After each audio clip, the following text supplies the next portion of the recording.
কোরআনে কারীম তিলাওয়াত একটা আফজল ইবাদত। আল্লাহর রাসূল বলেন তিলাওয়াতুল কোরআন হলো সর্বোত্তম ইবাদতের ভেতরে একটা ইবাদত। কারণ আমাদের কাছে আল্লাহ পাকের যত নিয়ামত আছে এর ভেতরে সর্বাধিক মূল্যবান নিয়ামতের নাম হলো কোরআন। আমরা যত কিছু পাইছি নিয়ামত, এর ভিতরে সবচেয়ে বড় নিয়ামত হলো আমাদেরকে আল্লাহ তাআলা কোরআন দান করেছেন। এটার চেয়ে বড় নিয়ামত আর নাই। কোরআনে কারীমের নিয়ামত সবচেয়ে দামি এবং সবচেয়ে মূল্যবান নিয়ামত আমাদের জন্য। এই নিয়ামতের শুকরিয়া আদায় করলে, কোরআনে কারীমের হক হুকুক যদি কেউ আদায় করে, নিয়ামতের শুকরিয়া আদায় করে, তো আল্লাহ পাক বান্দাটার উপরে বেশি খুশি হয়। কোরআনের হক হুকুকের ভেতরে একটা গুরুত্বপূর্ণ হক হলো কোরআনকে তিলাওয়াত করা, কোরআন মাজিদকে পড়া, কোরআন শরীফ পড়তে থাকা। কোত্থেকে পড়বে কোরআনে কারীম? যেখান থেকে সহজ লাগে সেখান থেকে পড়বে। আল্লাহ বলেন ফাকরাউ মা তায়াসসারা মিনাল কুরআন, ফাকরাউ মা তায়াসসারা মিনাল কুরআন। কোরআনের যেখান থেকে তোমার সহজ লাগে ওইখান থেকেই তুমি পড়ো, তাও পড়ো।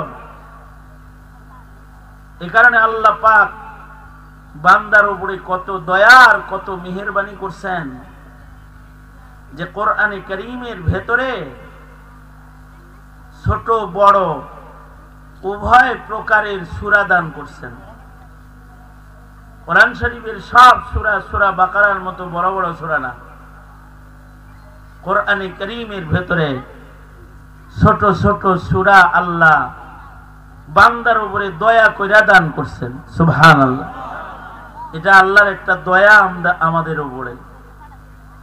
আমাদের উপরে আল্লাহর দয়া হলো আল্লাহ পাক আল্লাহর কোরআনে ছোট সূরাও দান করছে।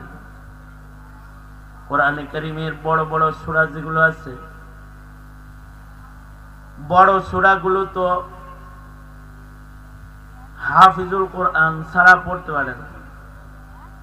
যারা আলেম তারা পড়ে, কিন্তু কোরআনে কারীমের ভেতরে আল্লাহ তাআলা এক লাইনের, দেড় লাইনের, সোয়া লাইনের, 2 লাইনের সূরা আমাদের দান করেছেন, যাতে আমাদের শিক্ষিত অশিক্ষিত বুড়া জওয়ান সবাই যেন কোরআন মাজিদ পড়তে পারে। এজন্য ছোট ছোট সূরা কোরআনে কারীমের বিশেষ শান। আজব বিষয় হলো ছোট ছোট সূরার ভেতরে আল্লাহ পাক আবার ফজিলত দিয়েছেন বড় বড়। সূরা ছোট কিন্তু ফজিলত বড়। কেউ যদি সূরা ইখলাস, ছোট্ট সূরা, এটাকে যদি পড়ে, একবার সূরা ইখলাস পড়লেই আমলনামার মধ্যে মহান আল্লাহ খুশি হইয়া 10 পারা কোরআন পড়ার সওয়াব বান্দাকে দান করে। আর যদি কেউ 2 বার পড়ে সূরা ইখলাস 20 পারা কোরআন পড়ার সওয়াব দান করে।